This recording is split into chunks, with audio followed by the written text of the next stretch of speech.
Welcome to my channel cosmic electronics. Subscribe করুন এবং পাশে থাকা বেল আইকনটি প্রেস করুন সবার আগে নোটিফিকেশন পাওয়ার জন্য। হ্যালো ভিউয়ার্স, আজকে এলজি টিভি 21 ইঞ্চি আল্ট্রা স্লিম পিসিবির একটা প্রবলেম সলভ করে দেখাবো।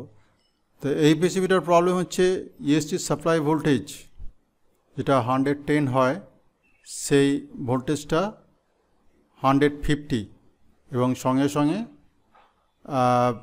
এলইডি অফ হয়ে এবং সেটটা অফ হয়ে যাচ্ছে এবং আউটপুট ভোল্টেজ ডিসচার্জ হয়ে যাচ্ছে। তো এই ধরনের একটা প্রবলেম আজকে স্টেপ বাই স্টেপ করে দেখাবো, আসছে ইন্টার পর।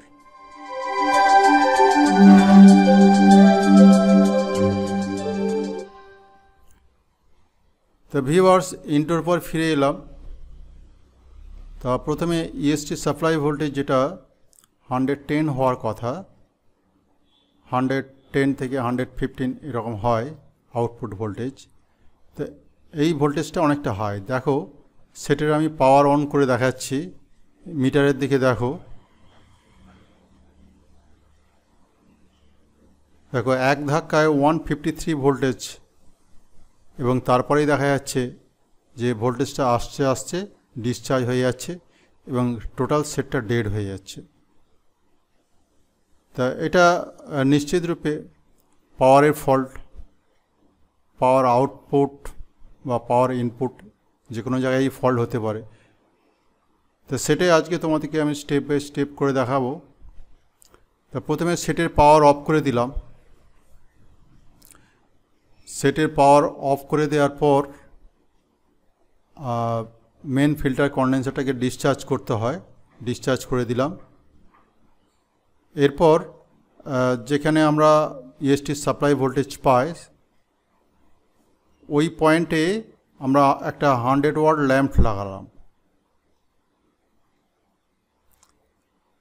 এবার 100 ওয়াট ল্যাম্পের আলোটা স্টে করছে কি কতটা গ্লো করছে সেটা থেকে একটা সিদ্ধান্তে আসা যায়। সেটের পাওয়ার অন করলাম, দেখো ল্যাম্প গ্লো করলো এবং অনেকটা হাইলি, এবং তারপরেই কিন্তু ল্যাম্প অফ হয়ে গেল, অর্থাৎ সেটটা অফ হয়ে গেল। কিন্তু এই অবস্থায় কিন্তু কন্ডেন্সার চার্জ ধরে রেখেছে, সেটের পাওয়ার এলইডি কিন্তু জ্বলছে না। সেটের পাওয়ার অফ করে দিলাম। সেটের পাওয়ার অফ করে দেওয়ার পর যে 100 ওয়াট ল্যাম্পটা ছিল ওটা খুলে নিয়ে আমি মেন ফিল্টার কন্ডেন্সারটাকে ডিসচার্জ করে দিলাম। তা এইগুলো সাধারণত হয় ফিডব্যাক, ভোল্টেজ ফিডব্যাক, অর্থাৎ আউটপুটে যে ভোল্টেজটা আসে সেই ভোল্টেজটা ঠিকঠাক ফিডব্যাক হতে পারে না প্রাইমারির সঙ্গে সেকেন্ডারি, সেই জন্য এই ধরনের প্রবলেম হয়।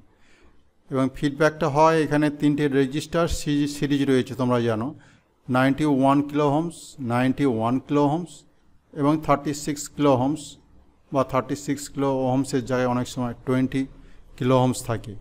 3টে রেজিস্টার মোটামুটি সিরিজ থাকে। এই 3টে রেজিস্টারের কোনো একটি রেজিস্টার যদি কোনোভাবে হাই হয়ে যায় তাহলে কিন্তু ভোল্টেজটা হাই হবে আউটপুটে এবং সঙ্গে সঙ্গে সেটটা বন্ধ হয়ে যাবে। তা প্রথমে হচ্ছে আমরা 91কে ফার্স্ট যে রেজিস্টারটা আছে 852 পজিশন নাম্বার, এবং সেটার একটা লিডকে ওপেন করে নিলাম। একটা লিডকে ওপেন করার পর ওইটাকে আমরা এবার মেজার করব পরপর 3টে রেজিস্টার। যেহেতু 3টে রেজিস্টার সিরিজ রয়েছে, সেহেতু একটা রেজিস্টারের লিড যদি খুলে দেওয়া হয় তাহলে প্রত্যেকটা রেজিস্টারকে ঠিকঠাক মাপা যাবে, কেন লাগানো অবস্থায় থাকলে রেজিস্টারের ভ্যালু অল্প বিস্তর কম বেশি হতে পারে। তা প্রথম যে রেজিস্টারটা 852 পজিশন নাম্বার 91 কিলো হোমস, তোমরা দেখতে পাচ্ছ কোন জায়গাটায়, এবং এটাকে আমি মিটার দিয়ে মেজার করছি, মিটারকে অটো রেঞ্জে রেখেছি। তা ভিউয়ার্স, এখানে দেখো 89.9 বা 90 কিলো ওহমস, 90 কিলো ওহমস দেখাচ্ছে। তার মানে এই রেজিস্টারটা ঠিকই আছে, এখানে 91 কিলো ওহমস। এরপরের যে রেজিস্টারটা ওর সঙ্গে সিরিজে রয়েছে সেটা হচ্ছে 830 পজিশন নাম্বার, এবং এটাকে আমি আবার মেজার করছি। 163.2, এর অ্যাকচুয়াল ভ্যালু 91 কিলো ওহমস। তার মানে বুঝতে পারছো প্রায় অনেকটাই হাই হয়ে গেছে এর রেজিস্টিভিটি, সেই জন্য ভোল্টেজ রেগুলেট হচ্ছে না।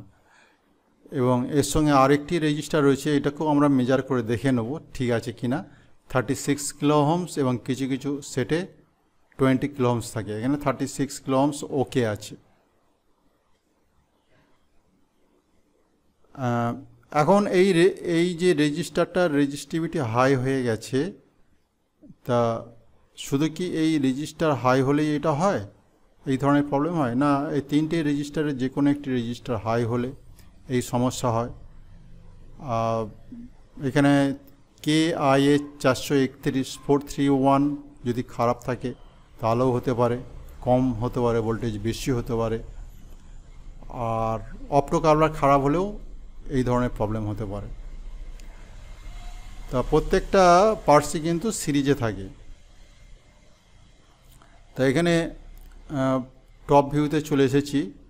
তা এখানে যে রেজিস্টারটা তোমরা দেখতে পাচ্ছ, যে আমি ওপেন করে নিচ্ছি কন্ডেন্সারের কাছেই, 100 AMT 160 ভোল্ট যে কন্ডেন্সার আছে ওর ঠিক কাছেই এই পরপর দুটো রেজিস্টার থাকে 91 কিলো ওহমস। তার একটি হাই হয়ে গিয়েছিল এবং ওই রেজিস্টারটি আমি লাগিয়ে দিলাম।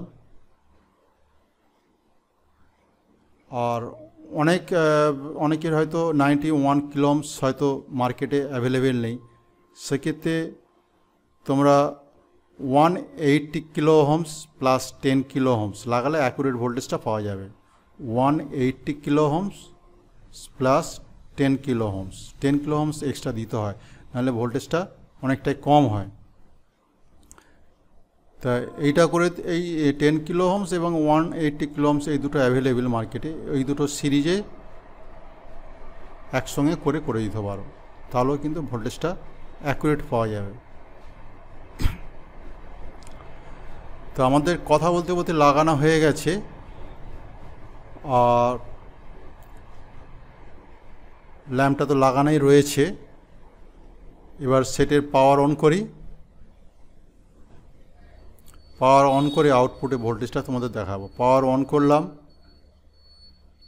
ল্যাম্প গ্লো করছে এবং দেখো ইএসটি সাপ্লাই ভোল্টেজ 117.5, একটু বেশি দেখাচ্ছে কারণ এই সেটে যেহেতু এটা আলট্রা সিম সেট 21 ইঞ্চি, 115, 116, 17 এরকম থাকে ভোল্টেজ, সেরকম অসুবিধা কিছু নেই। আর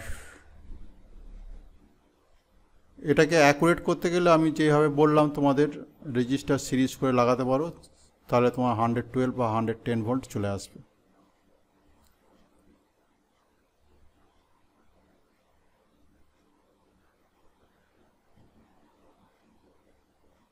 তা ভিউয়ার্স, ইএসটি সাপ্লাই ভোল্টেজটা তোমরা দেখলে এটা ঠিকই আছে। এটা আমি ল্যাম্পটা খোলার পর আমি আবার ইএসটি সাপ্লাই ভোল্টেজটা দেখাচ্ছি 117.5। ওখানে দুটো যে 91K রেজিস্টার রয়েছে ওর যে কোনো একটা খারাপ হতে পারে। ভিডিও আউটপুট সাপ্লাই ভোল্টেজ 174.9, তার মানে ইএসটি হচ্ছে। তা এই ছিল আজকের সমস্যা এবং তার সমাধান করে তোমাদের দেখালাম। এটা মানে যারা এলজি টিভি নিয়ে কাজ করে সিআরটি, তাদের কাছে এটা খুবই কমন ফল্ট এবং খুবই হয়, তার সত্ত্বেও কিন্তু তারা বারে বারে ভুল করছে এবং ভুল হয় এবং তারা এই ফল্টটা গুরুত্ব দেয় না, কিন্তু এটা একদম খুব কমন ফল্ট। স্ক্রিনে চলে এলাম। The problem is solve, set is okay. ভিডিওটা ভালো লাগলে অবশ্যই সাবস্ক্রাইব করবে, লাইক শেয়ার কমেন্ট করতে ভুলবে না। Thanks for watching.